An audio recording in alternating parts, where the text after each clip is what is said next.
Howdy, internet people. It's Harley. It's another Wednesday, but this Wednesday I've got a whole bunch to do. I've got, I think, another page and a half of an essay to write, and I need to edit it again. And I have calculus midterm on Friday, so it's gonna be a short video today. Well, I got another request, and oh, you guys, you're awesome. You two people are going to be sending me rock, and I'm going to be doing a video series when I get the rock, so it's pretty cool. But anyways, I got another request, and it's to show you guys how I make my tools, and I'll be right back. My door just opened. That was the noise of me being stabbed. Anyways, yeah, that was weird. I guess the wind just blew it open. It's not really windy out there. But, anyways, yeah, oh, so I was saying I was gonna make a pressure flaker, I think, right now. I don't have tools to make a bopper, but, I'll go outside and, whoa, zooming in with my finger by accident. I'll go outside and, grab my notcher and show you how I have made that. But anyways, this is what you need. You need copper nails, however you can get them. You can get copper wire too. Just it needs to be pretty thick. This is on the thinner side, but it'll work. You'll need a drill that's the same size as it. You need a bolt, and this one's not perfect. You'd probably want one that's more flat, but it'll do. You want a drill that's the same diameter as the top of your bolt.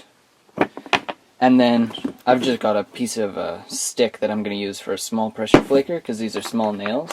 But if you have thicker gauge wire, you can make an ishi stick, and this is just some wooden thing that I found in an alley, and it's got foam. So I figured it might be good at some point to make an ishi stick.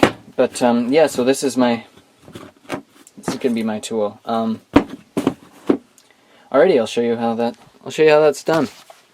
Okie dokie. I got you set up on the little shelf here. One thing I forgot to mention is you need well, two things. You need these, like a vise. Well, you don't need it, but you should have one. And these things keep the wood from getting too dented up. The other thing that you need is a drill bit that's slightly smaller than the diameter of your bolt that you're going to be... This is going to be like a set screw in the side. So you want one that's slightly smaller. So that this thing can drill in, but it won't slip out. Alrighty, so I'm just going to sand this thing down to get it to a point where it's nice to hold. I'll go ahead and do the first little bit on camera, but it'll get repetitive and tedious if I keep at it.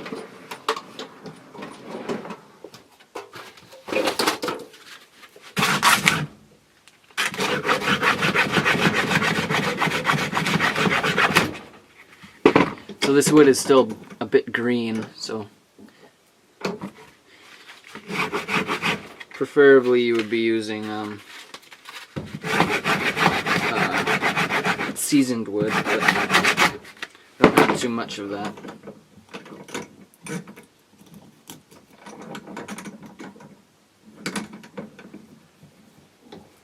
You could also use like a draw knife or something.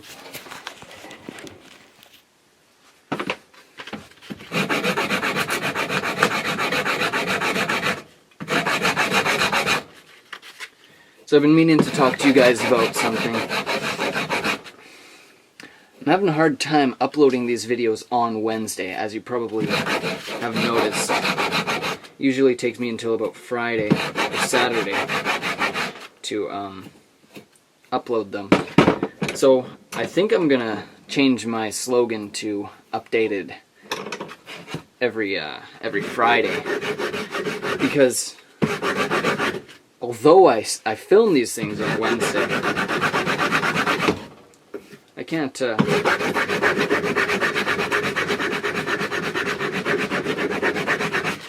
usually get them up in time.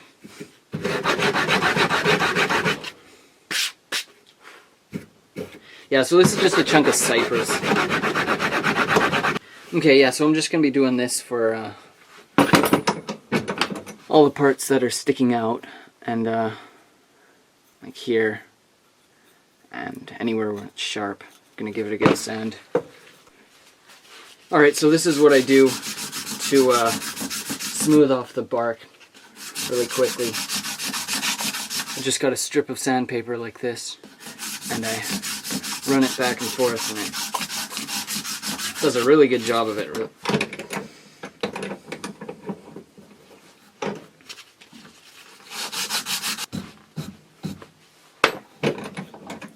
Sanding does throw a lot of dust, so you might want to wear a dust mask, but if you're a flint napper, you're used to breathing in dust.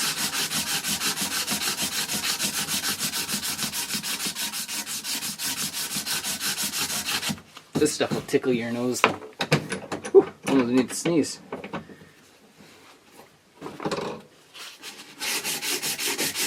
Okie doke. That's pretty well sanded. Good enough for a tool. Anyways, so I'm just gonna round the tip here with my draw knife. You could use a pocket knife, but since I have it, might as well. Alrighty, good enough. I'll go over it again later, but now's the fun technical part. So one cool thing with these little magnetic clamp things is that you can slide them over like this and then work on something that's long outside of your workbench without it hitting it. But you want to tighten it up first. Yeah, so if you just have it like this, the leverage will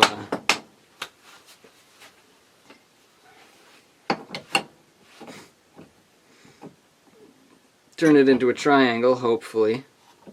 I guess I need to be more careful.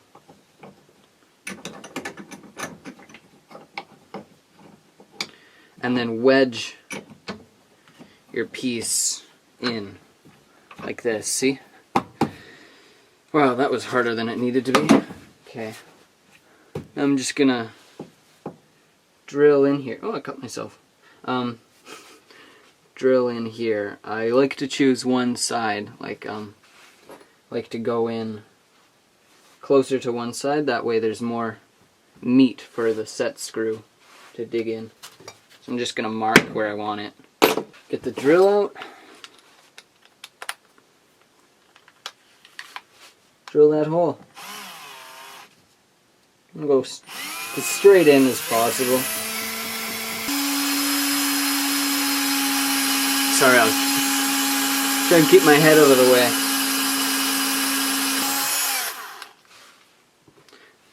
And depending on the length of your rod, you don't need to go too far in.